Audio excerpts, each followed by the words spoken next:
Hi, my name is Barbara Smith, and I'm the Executive Director of NYO Canada. I'm delighted this morning to introduce our resident quartet, the Formosa Quartet, Brian Chen, Jasmine Lin, Deborah Pei, and Wayne Lee. We'll start this morning with one of our student quartets, and they'll be performing the Mozart Hunt Quartet.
Great job.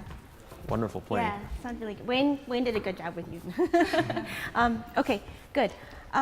So one of my most general comments would be that your downbeats in any given phrase seem quite similar in, I would say, strength and inflection. I know you're probably already thinking a lot about this, right? But okay, just those two downbeats. Can you briefly describe to me what might be some differences between those two downbeats? Like in the two bars? Yeah, so the first downbeat and the second downbeat. What? Any thoughts? I think the first bar is heavier. Okay. It's the Yes. beginning Yes. of it. I would agree with that. Anything else? Anything else related to that, or do you all agree with that? Yeah. Okay. So one way to sort of lighten up the second bar is to make it completely horizontal, as compared to the first downbeat. So yep, you have a certain verticality, right? Okay. Can we try that? Just dissolve the verticality a little bit in the second measure, the second downbeat.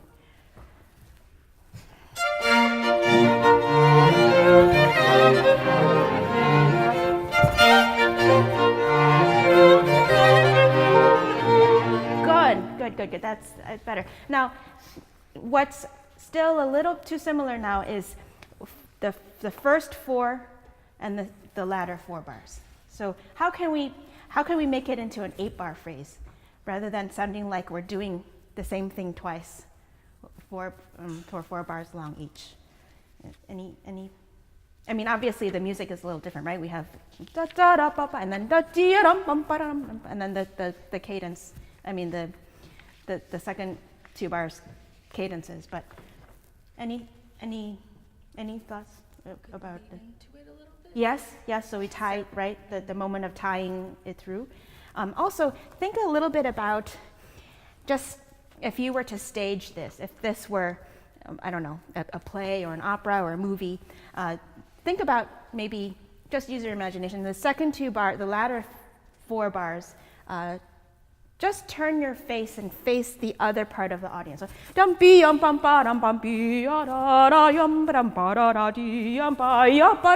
then latter 4 bars, sing to this half of the audience. Can you just see what that does to your sound? Yeah? Just face a different direction. Physically? No, not physically, just in your imagination. Yeah.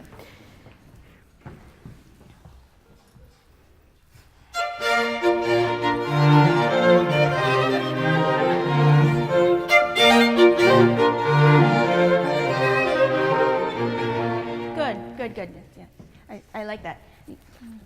Just to continue with what Jasmine was trying to get you to feel in different directions when you're playing, I feel there are 2 directions that you can always think, which one am I in right now, which is up and down. Right? We have up bow and down bow, and that's the most natural direction to feel.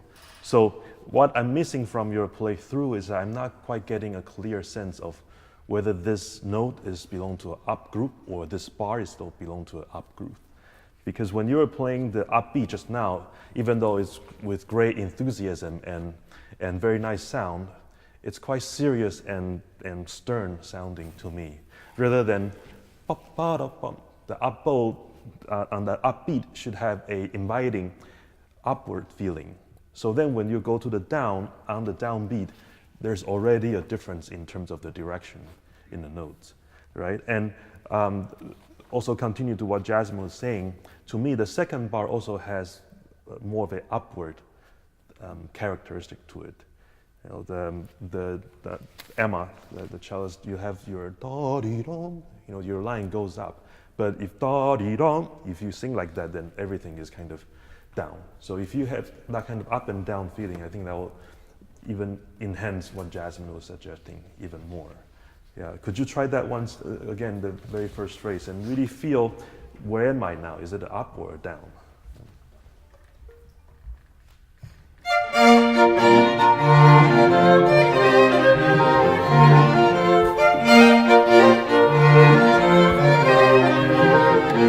That's great. Yeah, so I can sense that more clearly now. But you can also now insert different degrees of up and different degrees of down, right? So the two upbeat to bar 1 and to bar 4 can have a different kind of enthusiasm.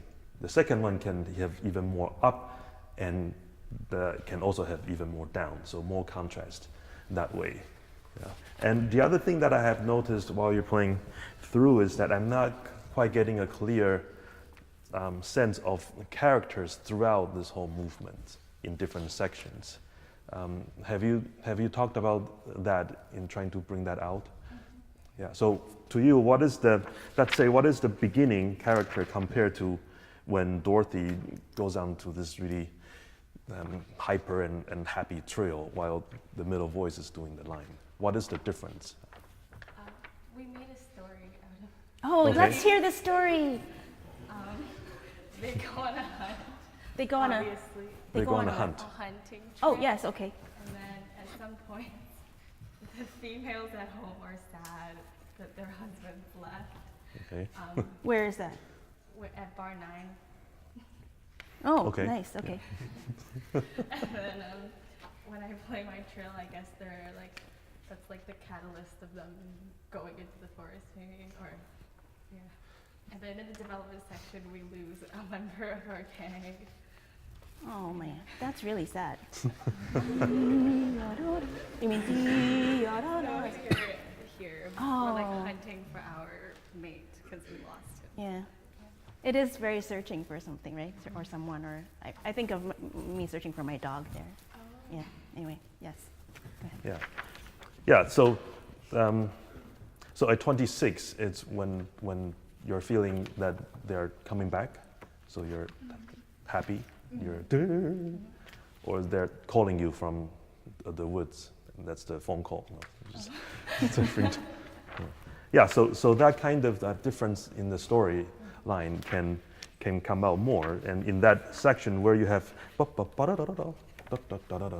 could be if you're out on the hunt, you're looking this way, you're looking that way. Is the duck there, or where you're trying to shoot next? Yeah. So that kind of a searching quality I think can be even more lively, like that.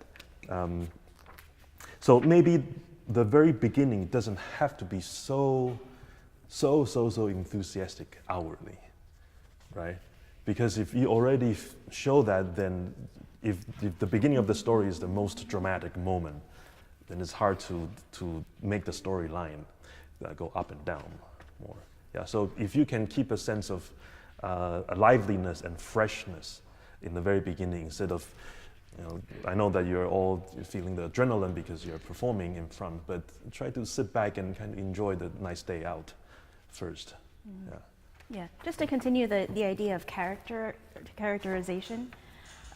Not only I think it's awesome that you guys came up with a storyline, but make it also specific to the more local gestures. Like what are they?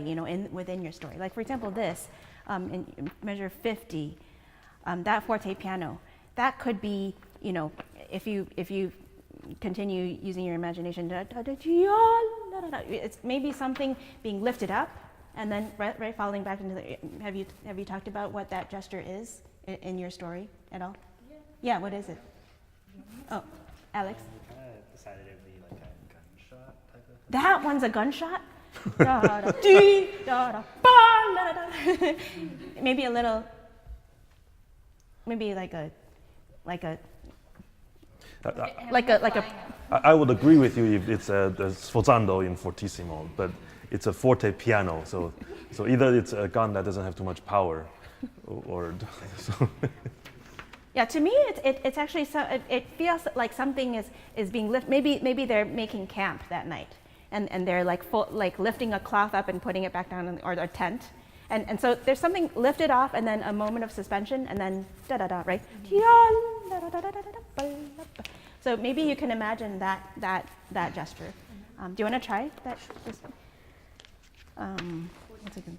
Pick up to 47 maybe.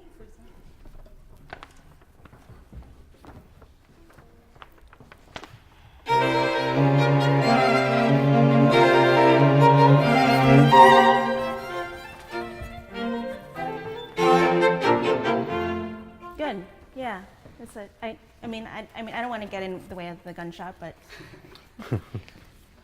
I like that. And even there, when Dorothy is playing da da da da dum bum bum ba dum, and the Kali and Emma, you have the same line when they're kind of answering each other. And I wondered, those are small nuances. If you can also react to the difference between how Dorothy's playing and how Alex is playing it. How the violin sounds and how the viola sounds. Violin obviously sounds brighter, and a little bit more melancholic or mellower sound over here. So you can kind of think about that, and I think naturally you're going to do something different with your sound. So be more aware of all the surrounding, all the happenings around you, and I think that'll be even better, telling the story even better. Yeah. The other thing that I have noticed is that it would really help the ensemble playing, and also if you want to feel the up feeling in some of the gesture, if you can be more familiar with starting from the string, right? It looks like you have talked about that before in the coachings as well. And for instance, bar 60, you have how do you pronounce that forte piano together? How do you get the shape, the immediately shying away shape together? If you were all kind of not thinking and dropping your bow, it's going to sound more or less together, but it's not going to sound perfectly together. Yeah. So there's always that catching moment of your bow on the string. Yeah. So make sure that you feel that contact of the bow to the string. Yeah. Can you try once from upbeat to 61?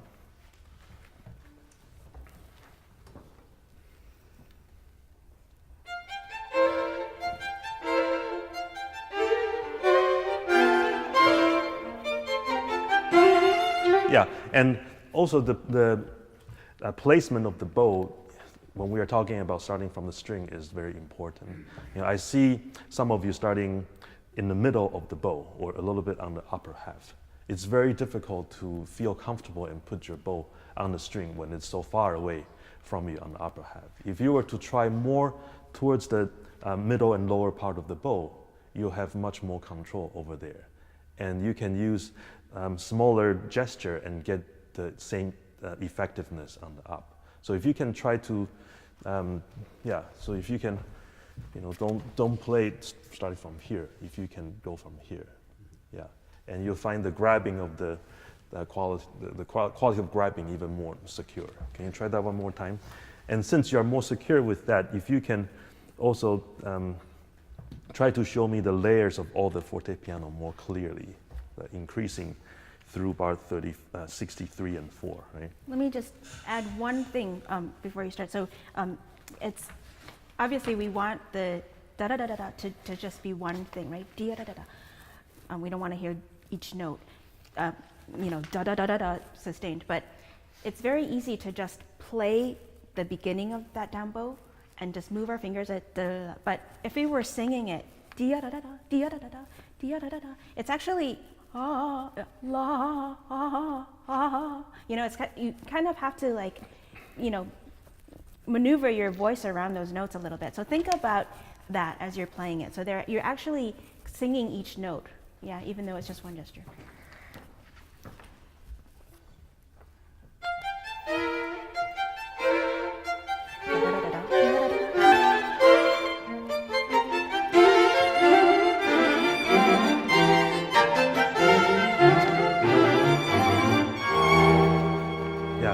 That's another really important chord that you have to start on the string together.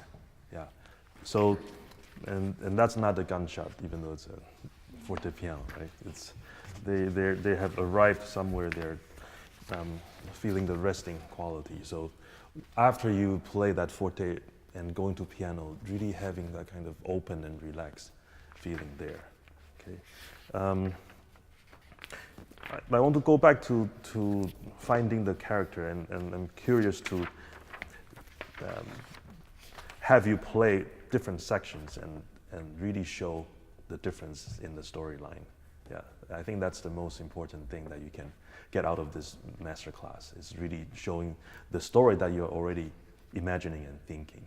Yeah. Let's try from the very beginning. So think of this freshness.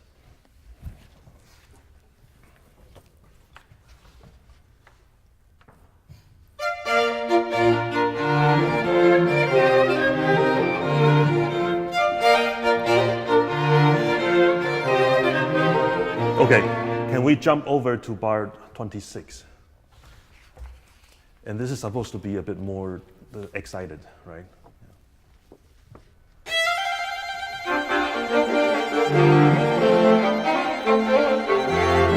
Okay, yeah. So I feel that the sonority and the energy in the beginning is hard for you to feel you can play more in that section. Yeah. Let's try once the very beginning. Don't think that it's forte, just think that it's something open and cheerful. Yeah. So it's not the forte, it's not loud. It's just that you have a lot of energy in the beginning of the morning. You don't have to scream. Right? You just have to feel the refreshing quality.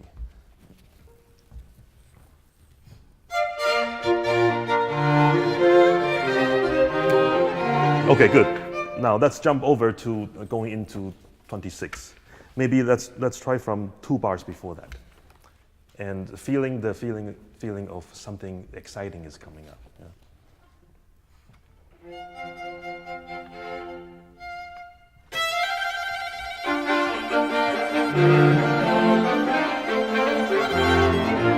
Yeah. Okay.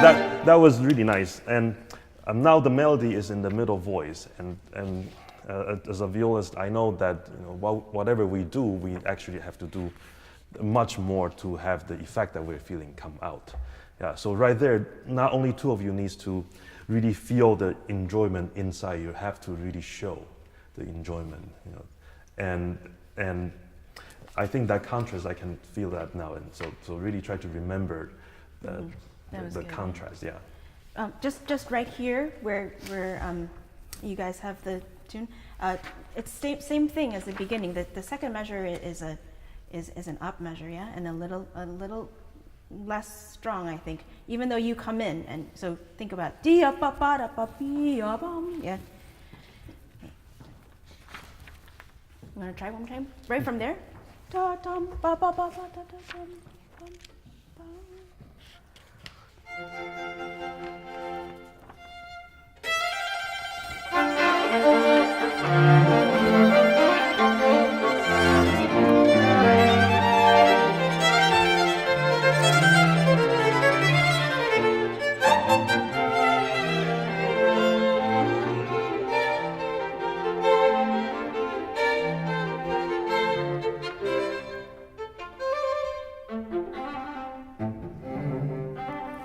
Okay, yeah. Where are we in the story here? What this is, I mean, or what character does this portray, or what kind of personality, or what's going on here?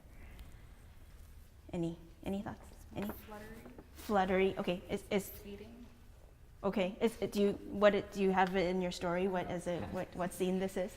We kind of imagine this as like, just kind of like sounds in the Oh yeah. words. Okay, so echoing back and forth or something, or yeah, so something a little bit playful, right? Or interactive, yeah. So I think the rests here are super important. I'm feeling that your rhythm is really good and you're coming in the right place, but da da da da da da da da da da da da da da da. I don't feel that your da da, right, is not the action; it's a reaction. But da, right? Ba ba ba da da da da ba ba ba. Right? So let's try that with really feeling that rest very, very strongly, so you can react to it. And just imagine that you're really in the woods and you're hearing the sounds here and there, so it's like a surround sound environment, right? So even though you're sitting in formation like this, you want to imagine that 4 statement of that motive is coming from 4 different spaces. And the timing wise, even though you're playing in time, but it has to feel very surprising. It's coming from here, there, and then you're looking around trying to find your next target.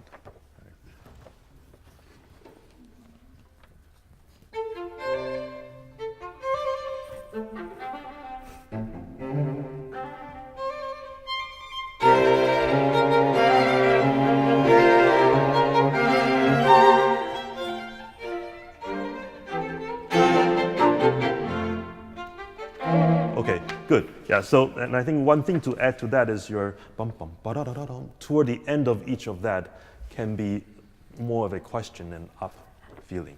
Yeah, because part of the story is that you're looking around trying to search where that sound is coming from, right? So when later you're da da da da da da da da da, you're zooming in. Yeah, yeah. So you're searching and then going together. That kind of feeling. Yeah, can you try that one more time? Just act it out a little bit. Like I saw your picture of running and going to the park, and trying to hunt some duck. But it's just really trying to look for them.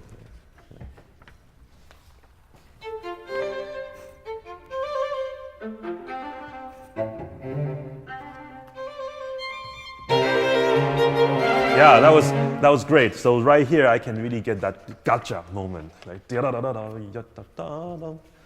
And Dorothy, do me a favor and try first position here. Okay? Yeah. Okay. I think that's it for our time. All right. Great job, you guys. Thank you.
Wow, bravo, you guys. Bravo. It was a really good performance of Yeah. a piece that is very treacherous. Very difficult. I can tell you that I have played more than one performance of this piece where we've fallen apart a little bit in the middle of the performance. So Take a deep breath. You've just worked out your day's work. So, a couple of ideas for you guys. I felt that just a couple of general reactions. I think that there are a lot more times when you can play softer. The very beginning, the beginning of the second part that you guys played is one example, and the coda, the beginning of the coda, is another example. And in general, in this dance material, I felt that maybe you guys were using more bow than you needed to. We talked a little bit yesterday about how one of the continuing challenges of music like this is refining the sense of rhythmic vitality and working on getting strokes and articulations very together. And I thought that generally your strokes could be more compact. You could focus on precision and focus on consonants a little bit more. So, when you're using a lot of bow, then you have a little bit less control over that component of it. And it's not the vowels that we're looking for, right? In these sections, it's the sense of verticality. And also in the beginning of the second part, I feel like the music has a great sense of anticipation for what's to come, right? You're about to do this wild, I don't know, maybe pagan dance, and you're about to dance for the rest of the night, and you're getting really excited about it, right? So maybe we can work on that a little bit more later. And then in contrast with that, the recapitulation, I didn't get to hear the first part. I don't know what the first part sounds like in your performance, but in contrast with that, the recap is like this music that, well, you've been dancing all night. You're kind of tired, right? It's not a dance anymore, and I feel like there's a sense of, I don't know, exhaustion or resignation in this recap music that you could have gotten a little bit better right when the cello solo started. I felt like there was maybe still a little bit too much swing in the way you played dee-da-dee-dum. And it's a fine balance. I was thinking maybe you guys are trying to be careful to not play it too slow, which I think is a concern in the recap. But maybe sing through the line a little bit more so that it's very clear it's not a dance. Mm-hmm. Right?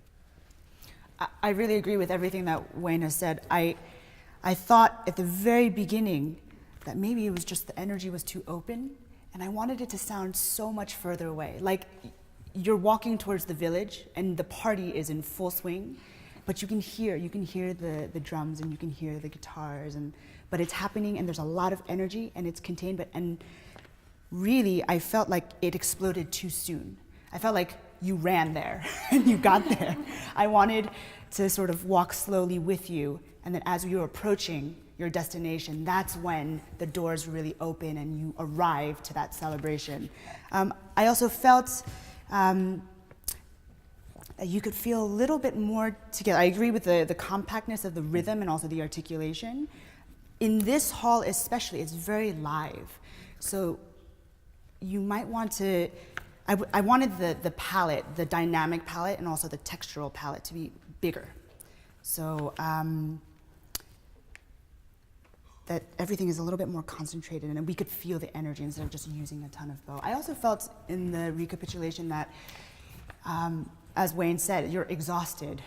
And it's also for the audience the first time we finally arrive to a point where we can also take a breath and exhale.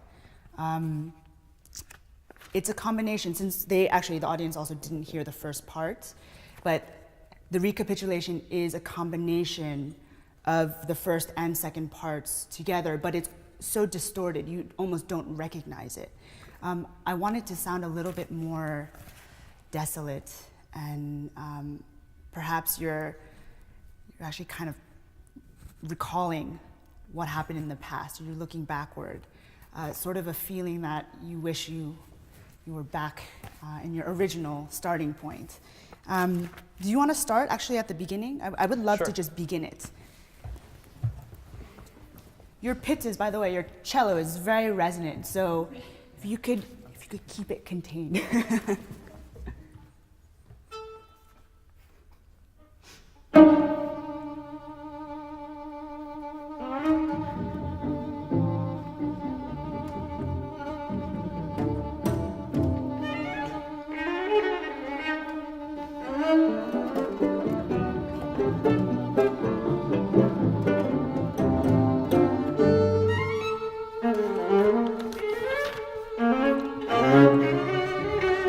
So let me stop you right there. And I'm wondering, I'm looking at these dynamics.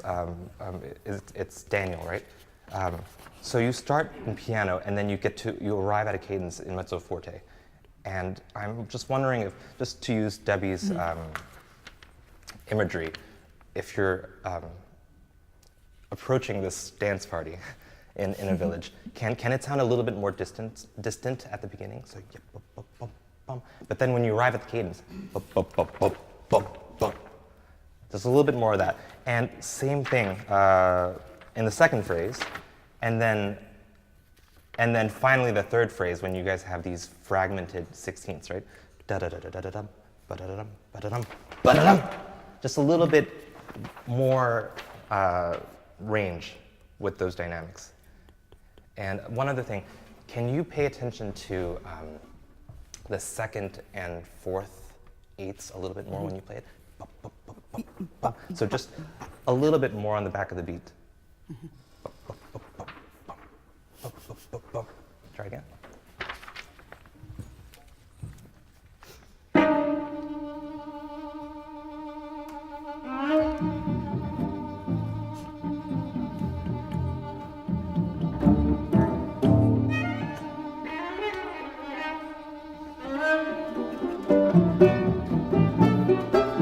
Actually, I think even there, if you could still keep it piano, yeah. Okay. I mean, you're adding the viola voice, so immediately the volume is going to go up. But I think that feeling of anticipation should still be there. It sounds like it has more character and rhythm when you're a little bit on the backside and you're not falling forward. So feeling the inner beat. We talk about this in the quartet all the time about filling yourself, like every inch of your body with rhythm, whether it's fortissimo or in the most intense pianissimo. And actually, if you can feel that, like just, you're gonna party really soon. It's gonna explode. Just hold back, hold the reins. Yeah. And also in that second phrase, maybe try to resist making an overt crescendo in your phrasing.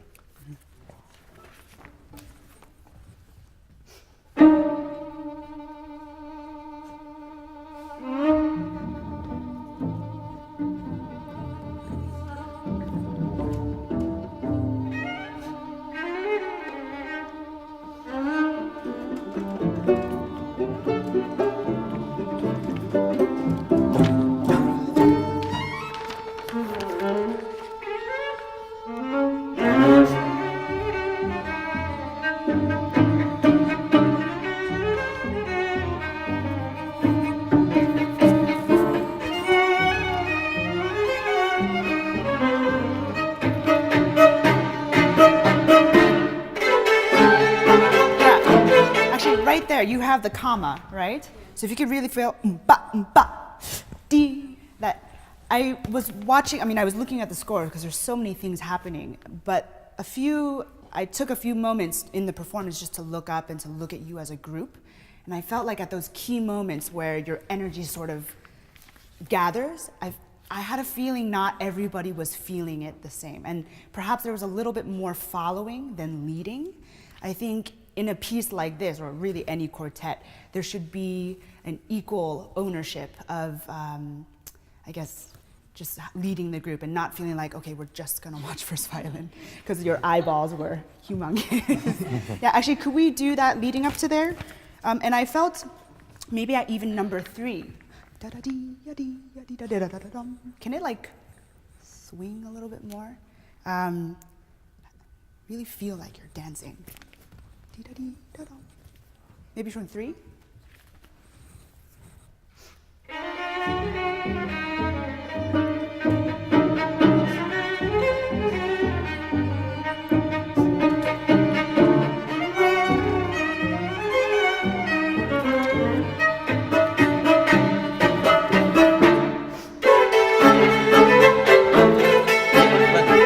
Just try to make that a little bit better. So I think the key in this last, the right before the comma, is to really follow through. Da bum, bum, bum, bum, and then feel that moment of lift together. Bum, ba-da, well, I guess you have to cue, right? Bum, ba-da-dum, ba-da-da-dum. So I think more follow through and then like a strong sense of eighth note breath before the next downbeat. Da-da-dum, ba-da-da-dum. And also, just generally in this stuff, to make it crisper and to make it feel more dance-like or more rhythmic, make sure that you're not starting from above the string. That you're from the string. Yeah, so all these E flats, the just, I mean, this is a little bit more of a project not for right this moment, but try to practice starting every note from the string. And those chords also, right before 5, the bump, you're just starting a little bit above the string, and if you get a crisper consonant, that'll make it more effective. Can we just try one more time?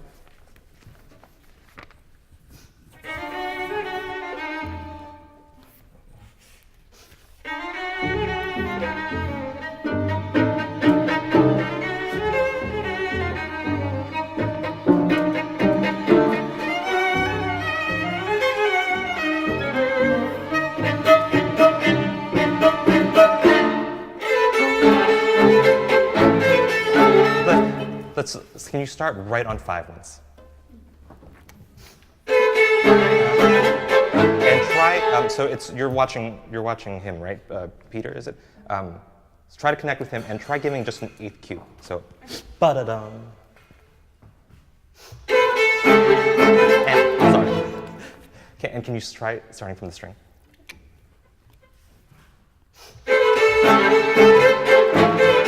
Okay, good. That was good. Did that feel okay? Try one more time for practice. Good. Now can we go 2 before that? And the trick is to make sure you actually do that after the last chord, right?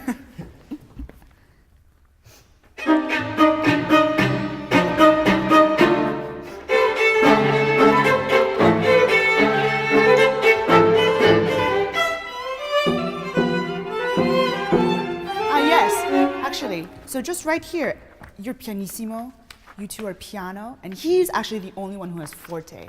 And I'd actually like to hear those layers, because right now it sounds very similar. That was better. Also, I was thinking anytime you have these sort of drum-like or strum pizzicato or rhythms, sometimes they have a tendency to feel like downbeats. And in the notation, you might have ba, ba. If you could feel the meter actually a little bit more strongly. So I know it switches from 5/8 to 3/8 to 3/4. That you really make it clear when it's a strong downbeat, and even the way that you pitch and feel that inner rhythm, that you're kind of coming off of those strong beats. Where's a good start? A place to start? I'm actually thinking, can we skip around a little bit? Yeah, definitely. Because I'd love to touch the recap later, but first I want to jump to the coda. And you guys are doing a great job at the beginning of the coda of keeping this together. I think this is the most terrifying, one of the most terrifying places, right? Let's start from the coda. I want to see if you guys can play a little bit softer with all of this stuff. Just keep it contained. I know it's really risky. But let's just try it.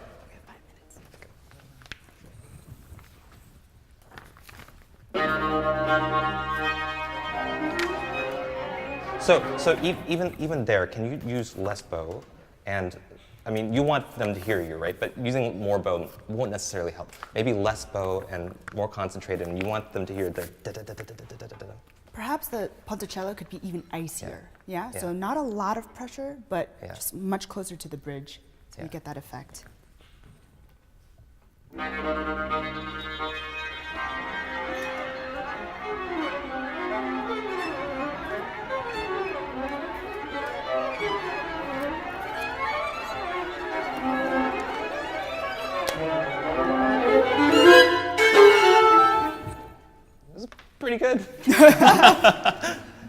you can go home now. No, I'm kidding.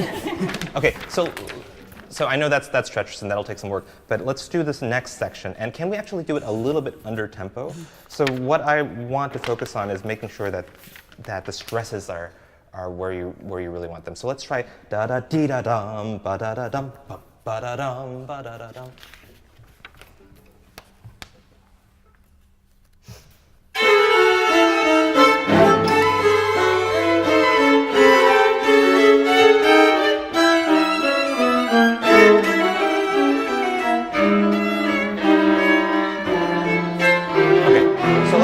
Let's try two things. So you've got two different materials going on at the same time, right? At least. When you have da da dee da da da dum, can you try making it very legato? So actually not feel the beats inside. I know you have to. If you were to divide it up, it would be da da da da da da dum, right? But let's actually try making da da da da da da yum. So really pull your bows, and then the rhythmic material in the cello, can you make that more rhythmic? Yum bum bum bum. Don't hold back. Okay.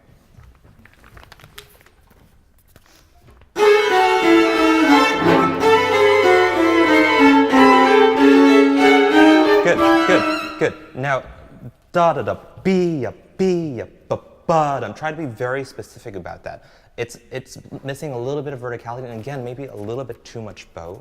So what's coming out is just da da dum bum bum. Yeah, and scoop. And yeah, scoop. And these slurs are going against the written meter, right? And it's not apparent enough. So let's try it again.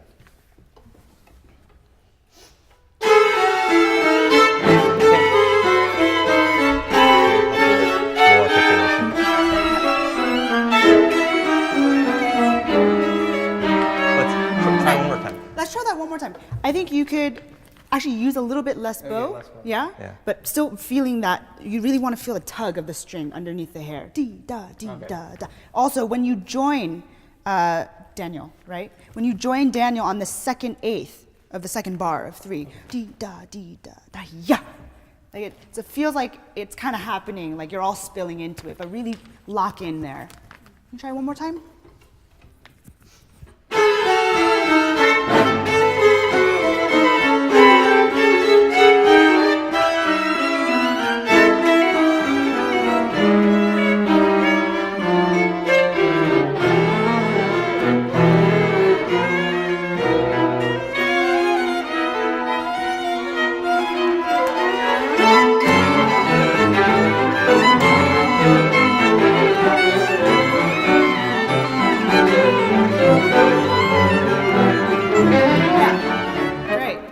I would just say, because you're actually playing against them, if you could feel the sostenuto in the slurs, like dee-ya, dee-ya, dee-ya. Because right now, it sounds very clear, but it's almost as if you're doing 2 downs and 2 ups, dee-da, dee, but dee-ya, dee-ya, dee. So like, use your back and get your, yeah. Actually, can we do just at the beginning of the recap? Sure. Yeah, would that be? So here, I mean, I was even thinking, Daniel, as you transition, that you can take your time to really to expand on the sound, and really take your time to get the right color, that you feel like you've let all of your energy out. It felt a little bit charged, like you still had that energy from the previous section. So if you could just release that. Should we go directly Sure. on it? Yes.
even just there with these glissandi T, he says it a second time. For me, I wonder if it could. It's almost you're repeating yourself because you need to say it a second time. I don't know, something about it feels a little bit too similar to me. I even think the T, maybe there should just be more space. There could be, yeah. Yeah. Yeah. I think we have to actually wrap up, but amazing, really, bravo.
very exciting playing. Yeah, wonderful job. Bravo. You start off. Go ahead. So, what would you say is the central element that carried the whole movement through? John? I don't know. There's a lot of steady like eighth notes that just track through the whole movement. Right, right. Except those really special moments, the driving of the eighth note continue and dictates the whole movement. And I'm just wondering, have you thought of, even though it's just all straight eighth notes, are there different qualities and characteristics that you can do to help the eighth note to bring the audience to a feeling of different characters? Yeah, or are you thinking of eighth note as just a driving force then? Well, in some places it's like marked much lower, and it's kind of like a bouncy ball in the back with like a melody going on, and sometimes it very much is like a machine that's moving forward. Right. So the example of the very beginning. Obviously it's very the character is very driving and shows a lot of agilities, the motions, right? And when he gets to letter A, when the viola goes da da da da da da da da da da da, what is your feeling there? Do you sense any difference in that kind of driving quality compared to the beginning? Yeah. Well, like the cadence at A is like a big release of tension, Mm-hmm. and so it's kind of like there's something that carries you forward through the next phrase, but it's much lighter.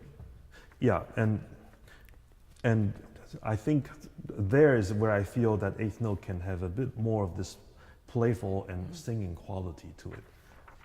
Before the eighth note is more insisting, right? Yeah, so there you can try to have maybe a different placement, contact point on the strings to bring out more of a lyricism in the eighth note. Yeah. Okay.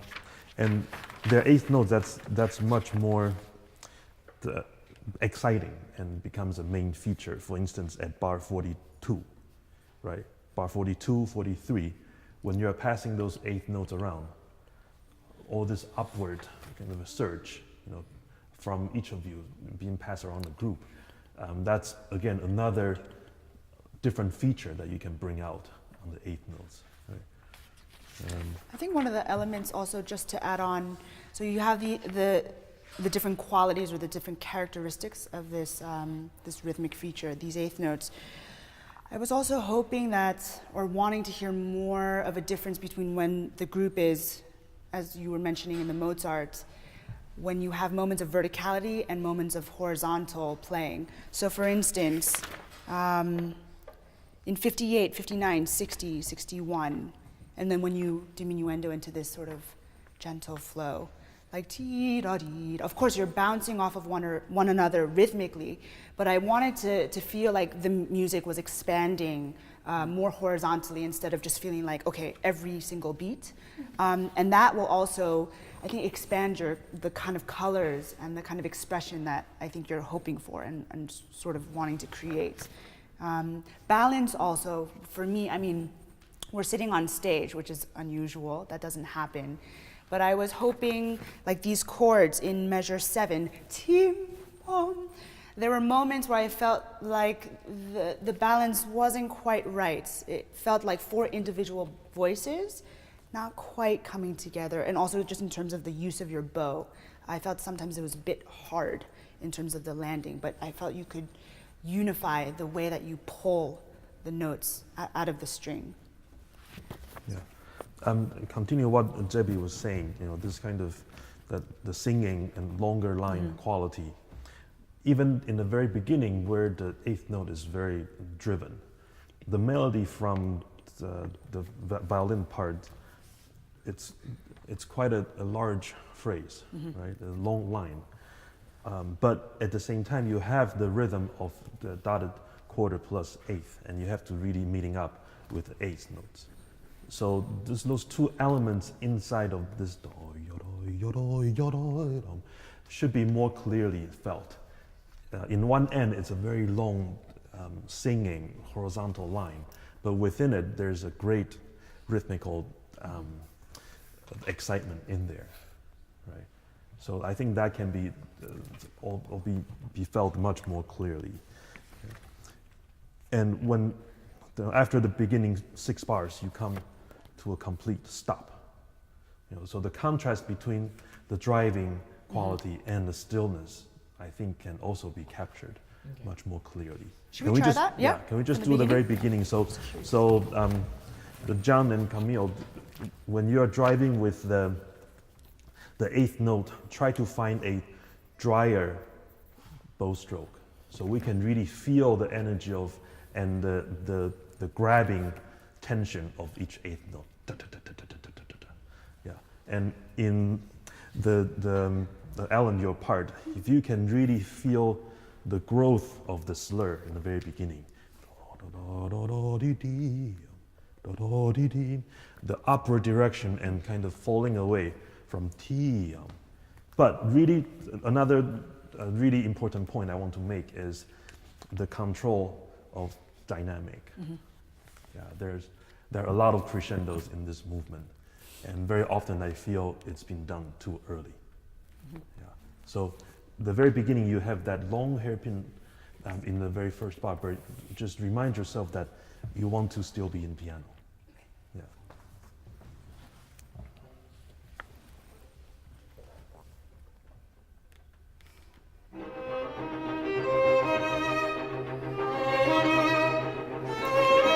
Sorry.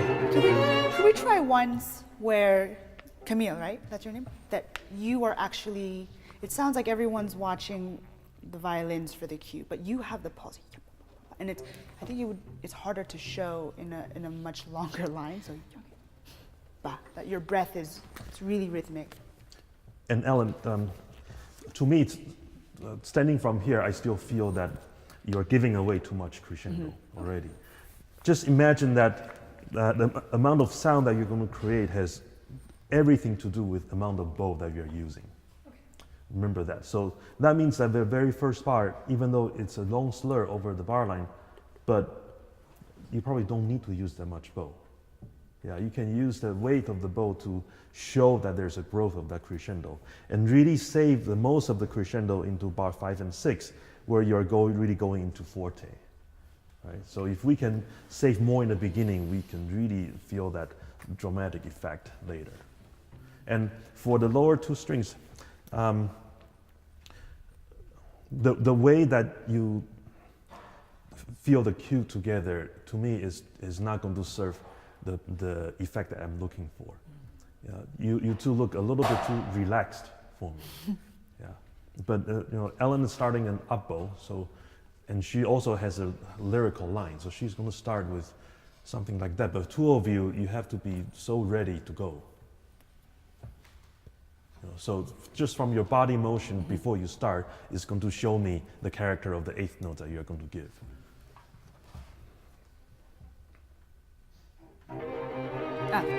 Let's try that one more time. So who is giving the cue now? Okay. Well, yeah.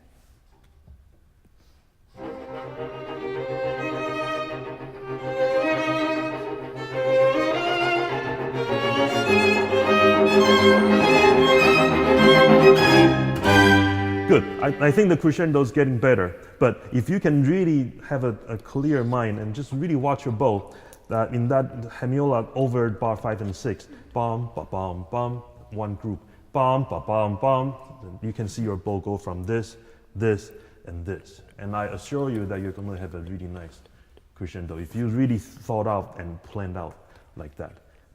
And one last thing to point out here, I like your build up now. To me, that sounded too much like an accent and falling away. Actually, the second note for me is even more expressive if you can really sing that. Yeah, so it's not really a falling away quality and gesture there. To me, that's part of the bigger growth. Right now, I'm seeing the smaller gesture more than the overall picture. So if you can really feel holding the tension in that the falling line, and every level up that you're just bringing audience and your listener closer to that forte destination that you're imagining. As you start, the cue was very good this time, but I feel that could you feel the inner rhythm? Of course, no noticeable accents, but I want to feel like the driving force is like in your heart. It's like beating. Yeah, it feels a little bit comfortable. And Eva, your part actually can help Ellen a lot. You know, if you can, instead of feeling that you're joining right at that moment, feeling that you're already playing. So when you first enter, the gesture is never down.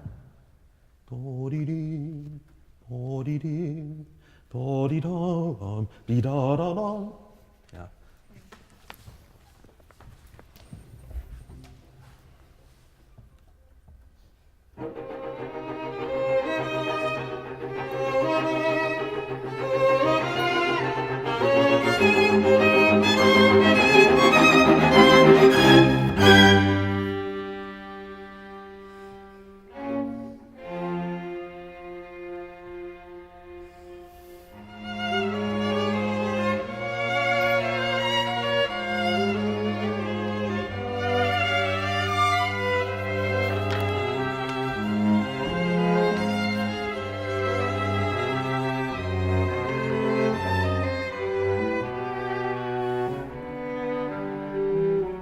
Okay, so right away you get into this other character in the movement.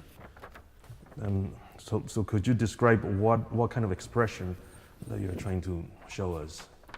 You know, after the stillness, those four bars. So what is that to you? What are you trying to say? Kind of a longing. Uh-huh.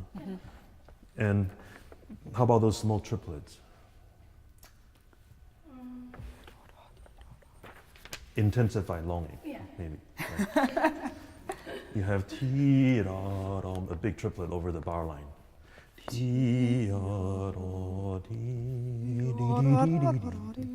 Right? And if it's some kind of longing, you know, there are different ways that you can really show how much you're missing someone, but you can also feeling some kind of more of an inner feeling. And for a piano section like this, and so early in the piece, I feel the hairpin was, again, too big for me. You can reserve a little bit more. Yeah, but it's not to decrease your longing and yearning feeling, but then you have to control it so later we can feel more, right? And in those four bars, yum, fa, John, what are you thinking there? Except to play the octave in tune. I know that's Mostly it. that's mostly it. Right? Yeah. Yeah. Maybe you can. It's pretty in tune, sounding pretty in tune for me. So maybe you can think about the timeless quality of that note, right? Yes, all of a sudden that driving it stops, right? It's like, Yeah, it's like very you're in wonder. very dramatic. Very dramatic. Yeah. Could we actually go 2 bars from before that? 5 from 5. Yeah. So right there, I think instead of John, you look over to Alan to look for the next bar cue. You should just plan yourself that at the end of the second bar, you're almost out of the bow. Okay. And give the really minimum cue to the next one. Okay. Yeah. And don't start to look for direction when you're in the stillness in that note. You know, it's a dramatic moment. From bar 5. It's okay. Oh, and so really try that. Let's really try once. Show us that you are using 1/3 of a bow, and 2/3 of a bow, and almost whole bow. Yeah.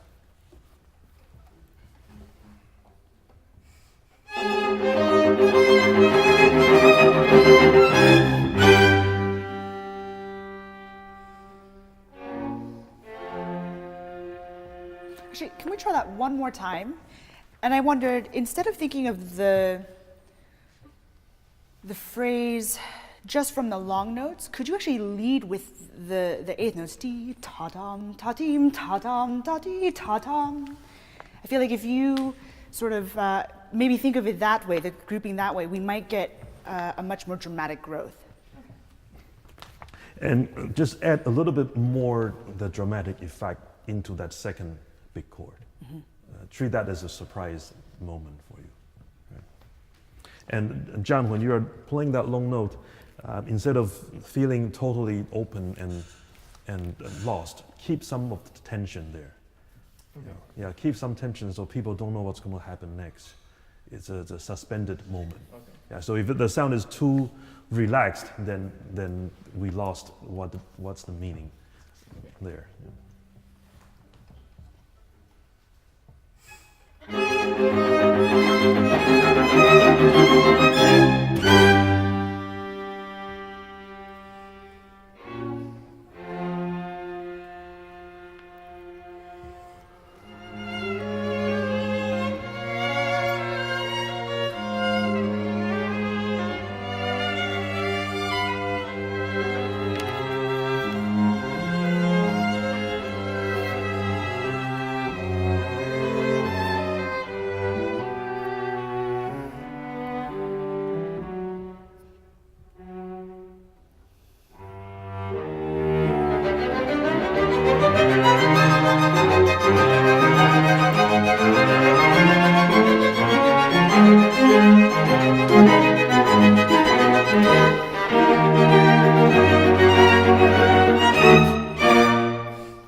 Okay, so that we all know that Brahms likes to use the hemiola very much, right?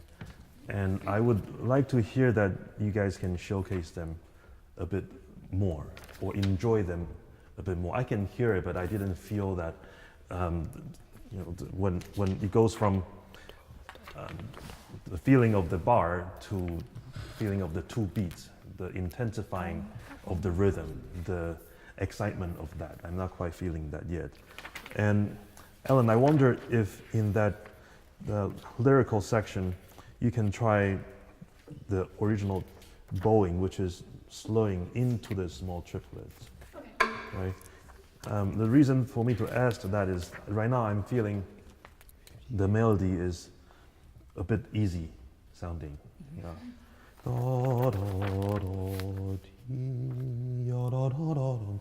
The second bar being a little bit soft, a little bit more vulnerable sounding, and you emote with the triplet that come out of that first beat. That's the effect I'm looking for. So if you change bow right there, I lose that connection. Really cultivate the feeling of the second beat.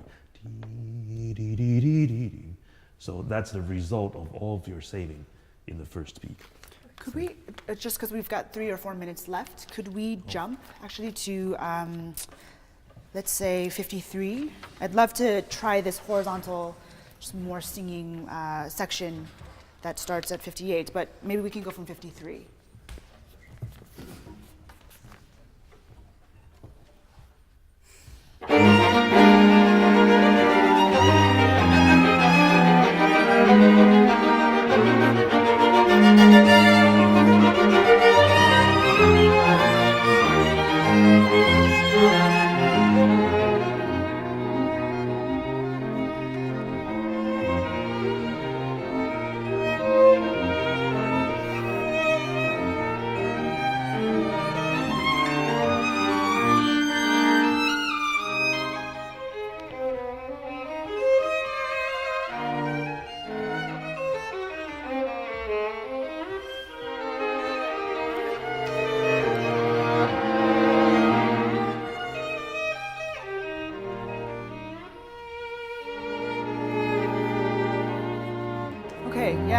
Great.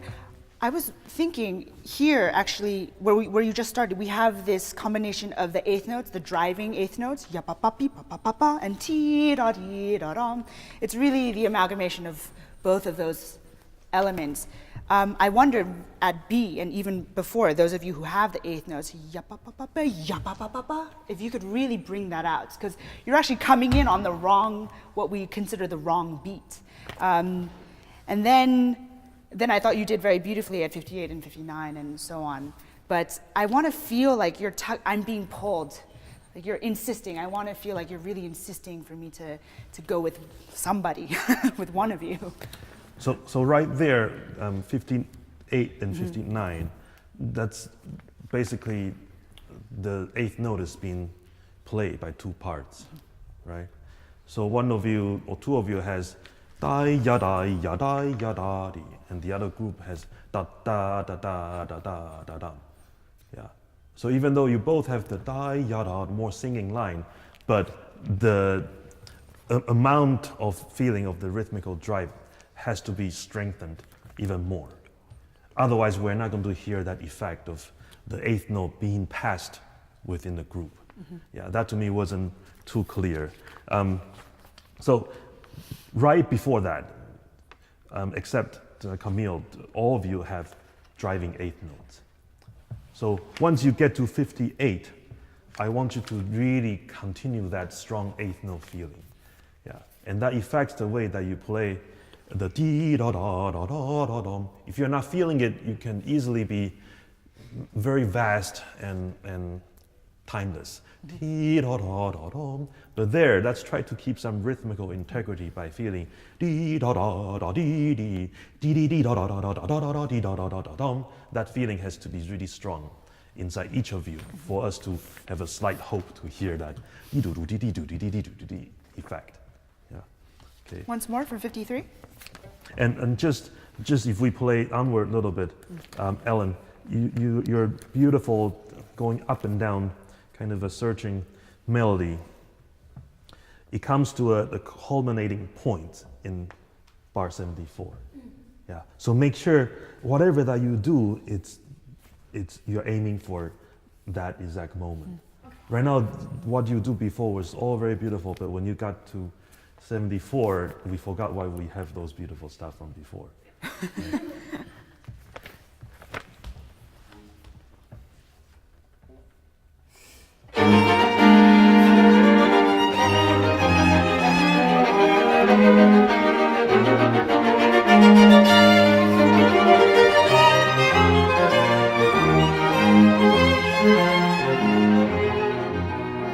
Okay. Yeah. Can we try it again from B? So John, let me just see if I can. Make it The sound way that you're doing the.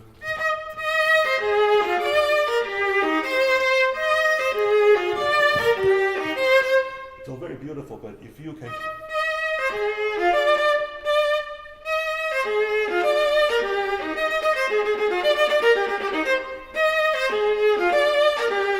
Noticing that I don't use too much bow, and I don't let the pressure be off the bow, right? If you do,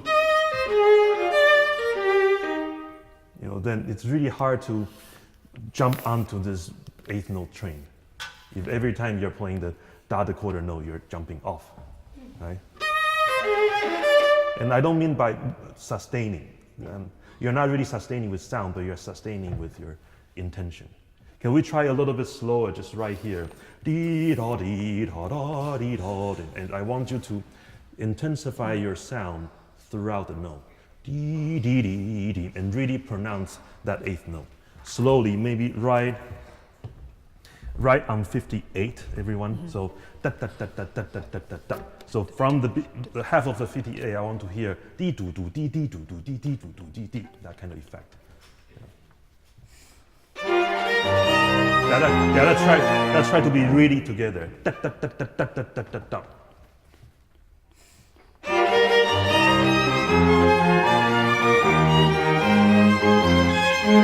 Yeah, I could use a bit more of a almost an accented effect from Camille.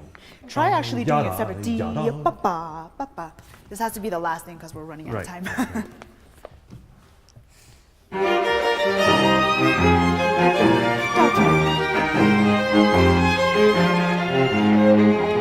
Yeah. Better. Yeah, I mean, we are Yeah. playing slower so we can hear more clear, but But even that, we really have to bring that feeling to an extreme for the audience to feel that cool effect. Yeah. Great. I think we have to end, but bravo. Thank you. Can I? Oh. He's got one last thing. So just one last thing, sorry. At the very end, especially the last 3 bars, don't feel the motion had stopped until the very last bar. Yeah. He's essentially writing out the retard without marking it because the division of the beats is expanding, right? So actually, Yeah. you might rehearse it once, just playing it perfectly in time to see Yeah. how that feels. Yeah, in time, but really try to have a clear mind that we are not stopping until the very last note. Right. Yeah. So even though you're slowing down, but you're still in motion. So it's not. I feel there's a bit of waiting in the last 3 bars. Okay, so that's the last thing. Thank you. That's really the last one. Thank you.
Bravo, that was a very good performance. Yeah.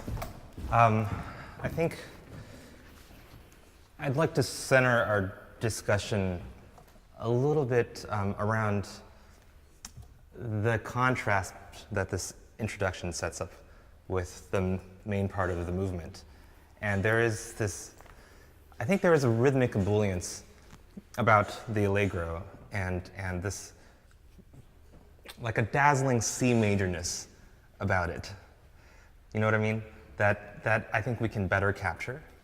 And then I think we need to have a discussion about this rhythmic motive that starts the movement, that keeps coming back in many ways. And Jasmine and I were having a discussion backstage, and it's hard to talk about because it comes back in so many different guises, in so many different characters. But what's for sure is that the movement, I think, really revolves around that motive. But first, the opening. I'm curious to know how you would describe what you're going for in the first chord. Largely, or the imagery we've been most recently thinking about really calm lake. It's wintertime, there's snow, everything is still around. The lake is calm, but underneath there's ripples of movement that reaches the surface at times. But like the beginning, of course, is a big ripple, and then it's still again, and then it's still, and then the next forte, another ripple. It's very specific. Very evocative. Yeah. Yeah, very evocative. I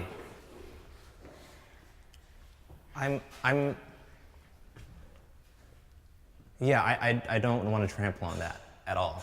And I'm curious to know, Jasmine, what you think too, but I feel like there is a shockingness about the first chord that's missing a little bit. And even the second chord. The second chord, you know, it's marked pianissimo, but it's a misspelled augmented sixth chord, and which is, you know, really one of the tensest chords that exists. And it felt like maybe the placidness of your imagery is taking over a little bit, or is kind of overriding some of the natural qualities of these chords a little bit. Yeah, I just want to reinforce what Wayne just said about the shockingness of the first chord. If you think about every string quartet and many other pieces that Beethoven has written up till to this point, how do they start, right? They usually start on the tonic, right? Or dominant, and very shortly thereafter the tonic, right? So, my God, like if you start with this, I mean, like there's so much drama in there, yeah, that we don't want, I would say, too much of a nice touch when we approach a string. It's a little bit too, you know, a little bit too nice. We want, yeah, the shock of it to strike us. So it's not a sforzando or anything, right? We want to just do a forte, but can you guys just try the first chord and make the beginning of it, yeah, a little bit more, have a little more teeth and articulation, even though it's not sforzando.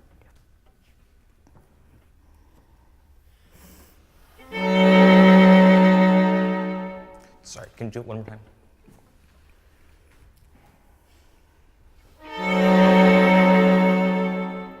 I'm wondering if the preparation can reflect what you're going after a little bit more.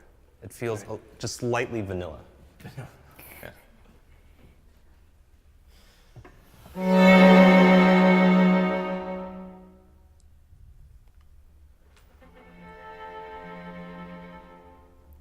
Okay. So Sorry. So what did Wayne mean when he said this is actually an augmented sixth chord? Like the harmony. Yeah. So what note would be different if it were written as an augmented sixth? Which it's right now F da da da da, right? F A C E flat, right? So if it were an augmented sixth chord, which note would be spelled differently? The E flat, right? And what would it be? It would be a D sharp. Yeah, exactly. And so what is that? How would that make that chord change in feeling? Right? Can you all imagine that E flat as a D sharp, and what that, how much more tense it makes that chord? Can we try? I think there are two components here that will help. One is figure out where the very dissonant intervals are within this chord. So certainly the augmented sixth, right? Between the F and the D sharp, but also between the D sharp and let's see, there's a tritone, right, with the A. Yeah. So she has the E flat. I mean, who has the D flat? Sorry, the D. She has E flat, so that E flat, yeah. And so the quote unquote D sharp is here, and then right. The tritone that you're yeah. I think he might have written the composers did this often, misspelled it out of convenience, right? Or maybe, I don't know, maybe that's not true. Maybe you don't know yet. It's ambiguous, exactly. It's ambiguous. Yeah. But, so one component of this is feel that E flat rubbing with all of these other chords. It interacts with each of the other notes in a very distant way. And also in the release. If it were a dominant 7th chord, then maybe it would have a certain, still not easy release, but with an augmented 6th chord, you definitely want to sustain it to the end in this very, very tense way.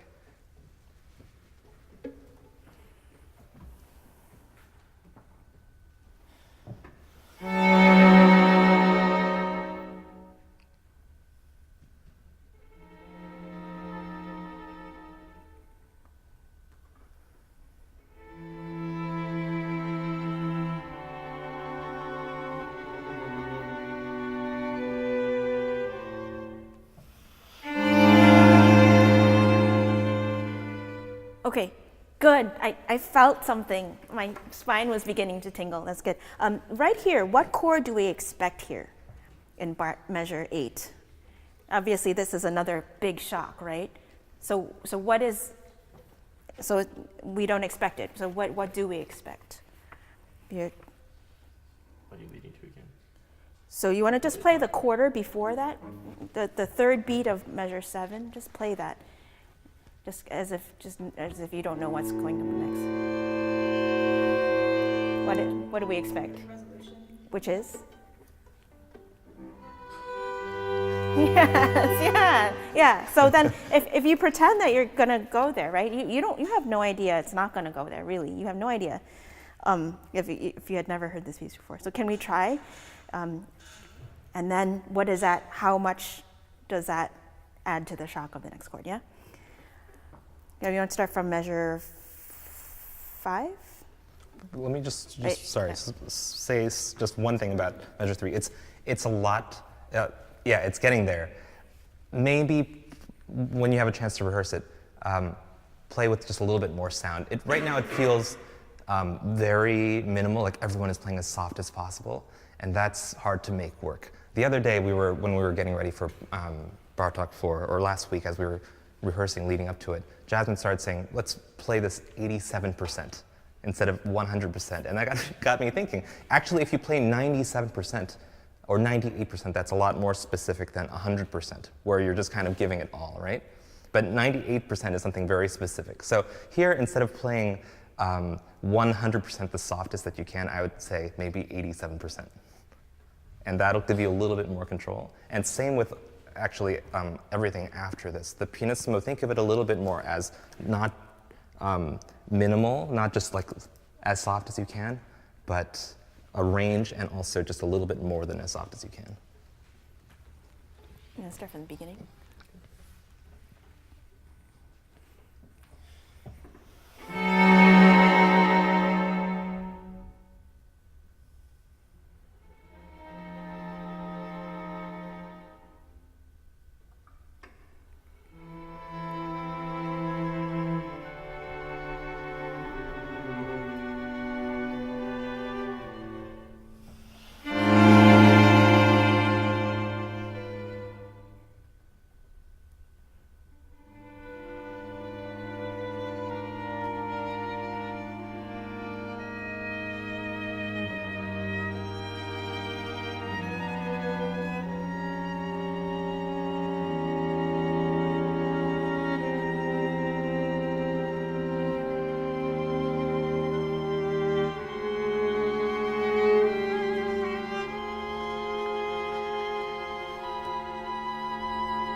Okay, so just to go along with my idea for a second,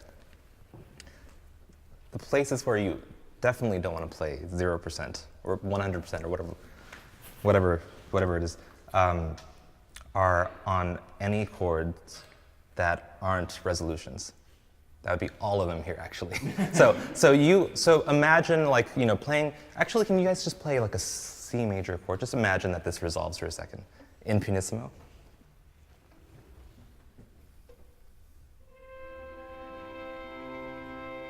Great. So everything that you play, I think, in the introduction could be more than that, and could be more tense than that. So, like for instance, on that last, second to last diminished seventh chord in 22 that you guys are playing, just a little bit more sound. Like there should be a little bit of tug in your bow, right?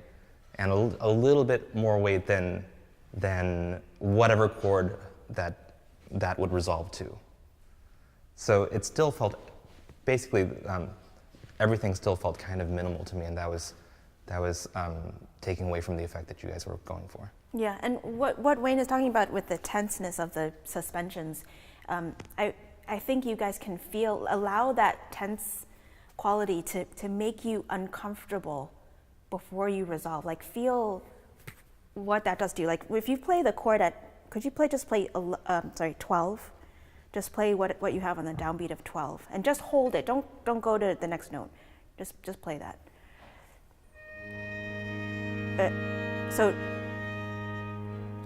Yes.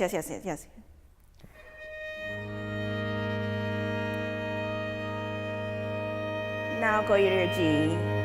Okay. So and then can you play 11, 12, 13, 14?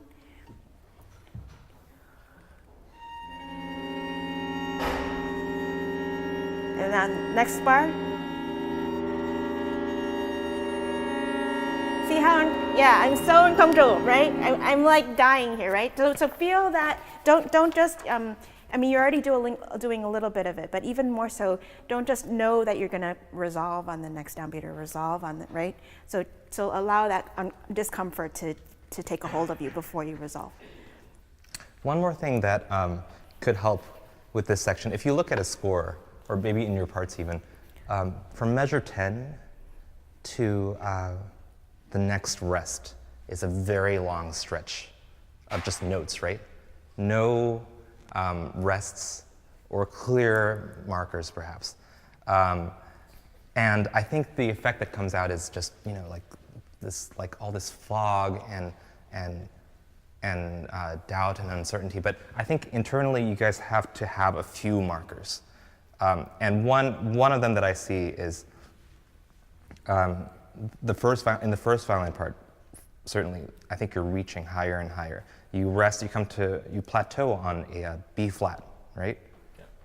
And then C natural, and then D natural after a small detour. So I would think about how you would divide these up, these gestures up in the introduction. It's a little bit clearer at the beginning, right? You've got two measures, and then a 3, and then a 2. So maybe see like if you can divide up this long, apparently run-on sentence from 10 to 23 into 2 or 3 bar groups a little bit in your mind. And then try from 10.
Where does, harmonically, where does this finally go from the beginning? Where does this harmonic progression end? This fantastic and weird and incredible harmonic progression, where does it end? At C major. Which is where? Allegro Vivace. What? Wait. Where do we have our final C major chord that's gonna finally put all of this struggle and what? Yeah, that's where we triumph over all this stuff. That's like, yeah. So this is still, you're finally seeing the light here, right? But you still got to think, that we're finally reaching, the dominant of C. But we're still gonna. Basically, what I'm trying to say is that I think the pause is a little bit too long. Wayne, what do you think? I agree. Yeah. Did you mean in the run through even, or just this time? In the run as through well, too. Yeah. Yeah. and that chord, it's finally, we've got a dominant seventh chord, or we finally have something that leads somewhere. All these seventh chords, diminished seventh chords, augmented sixth chords. The thing about those is that you could go in so many different directions harmonically. So you finally have one, and I know you know this, but I think you've got the sound on it needs to be a clearer 5 kind of a sound. So you're in pianissimo, and you need to resolve from this A flat to this G. But once you get a 5, you've played 5 ones. You know how it goes at the end. 5, 1, and I think in the same way you can do 5 as if you were going to 1. It's like you see the light at the end Yeah, of it, right? exactly. It's like finally there's this door and you see that Right. freedom is on the other Yeah. side. Yeah. So we only have a few, like 4 minutes or so, Okay. but maybe we can talk a little bit about this. Yum bum. To me, there's sort of like a range of how much hesitance you want at the beginning, but it needed a little bit more rhythmic quality, like yum bum. It was too hesitant, I thought, at the beginning. So could you just try right on it?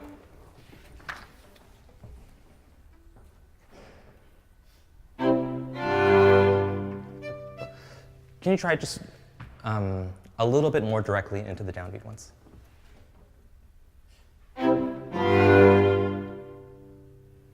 What do you think? I like it. Keep going. Yeah. Okay. Yeah, keep going a little bit.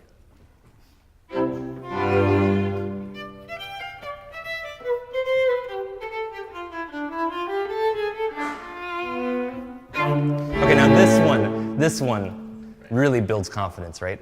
This one's forte and the first one was piano. So I think in terms of articulation, it also needs a much crisper attack. Yeah. And also, just along the lines of the harmonic progression, he could have just arrived at the C major chord right here. La da da da da da da da da da da da yum ba da da dum bum bum ba da dum bum bum, right? But bum bum, right? No, it's not over yet. You've still got this D minor chord to fight before we. Yeah. So I think it can just be more bold. Yeah.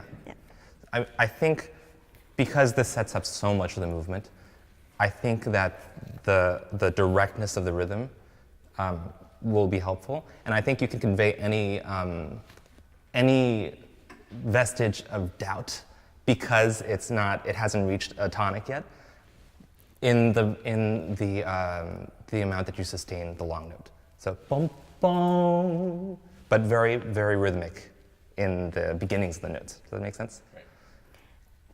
Yeah. Can I just mention one more thing? Sure. Since we're almost out of time, the rhythmic integrity that Wayne is talking about, just make sure that as you guys go through the movement, that you really notice each little cell or motive that he's building the piece on, and maintain the rhythmic quality of it throughout the piece. Like for example, you got bum bum, right, and you got ba da dum bum bum, and you got ba da da dum bum bum. So those two short eighth notes at the end, it's almost like a bum bum bum, ba da da dum bum bum. That's a rhythmic motif, or ba da dum bum bum, right? So make sure that later on when you play, and then you've got the more flowing 16th notes. That's another thing that he develops, right? Da da da dum ba da da da da da da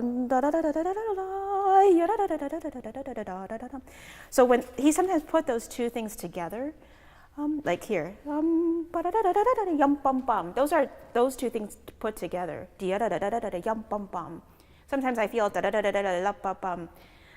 those two eighth notes yeah, don't recall the rhythmic essence of that motive. Anyway, yeah. And your arrival, finally you have an arrival at 43, that's what Jasmine was talking about earlier, right? I think could be so much more exuberant. I think that's why these sforzandi are there, which, by the way, I didn't hear very much. It sounded an awful lot like the next phrase, or the next statement 2 measures later. Basically, have fun, because what do you do when you have fun? You wouldn't accent 1 and 3, you would accent 2 and 4, right? 1, 2, 3, 4.